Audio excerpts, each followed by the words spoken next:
Hello guys welcome back to my mini blog. एत दिन है ब्लॉग आसीपार नाला कहीं घरे बहुत सारा फंक्शन चलता से गोटे गोटे करी अपलोड करी तो निहाती देखिए।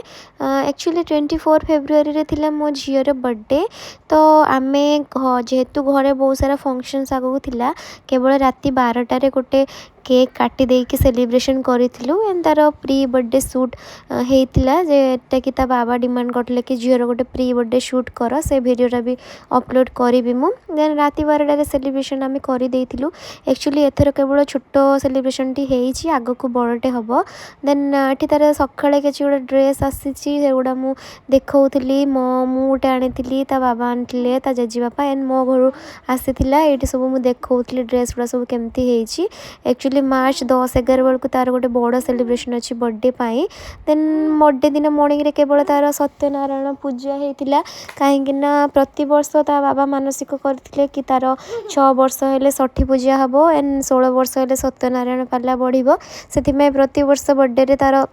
सत्यनारायण पूजा हुए तो ये नना आसी पहुँची जाते आम एठू पूजा पूजी कम स्टार्ट करदेलु झील को आने टे बसई जेहेतु ता बर्थडे थिला किंतु से तो तार बदमाशी व्यस्त जहाँ हो टी आसिक बसला ठाकुर पाखे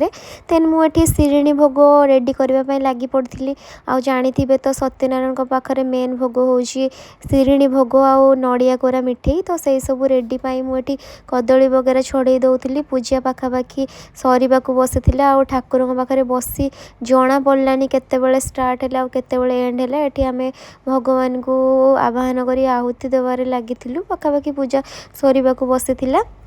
देन ये शिणी भोग कदली सब छड़ा सरला नना भी तांकर बही पढ़ी दौले सत्यनारायण पाला जेटा देन ये होम स्टार्ट हो जाता एमती होम सरू सरू 3टा बाजी जाता जहाँ पूजा बहुत भलरे जाता मु ठाकुर पाखे एत ही डाकुची कि मो झील सब जमी भल रो सुस्थ रहू देन मो घर बहुत सारा मिठा वगैरह पैकेट्स आसी सब कॉलोनी रे बांटापी से मुझे पलैली आम कम्प्लेक्स जो शॉप गुड़ा अच्छे से बांटा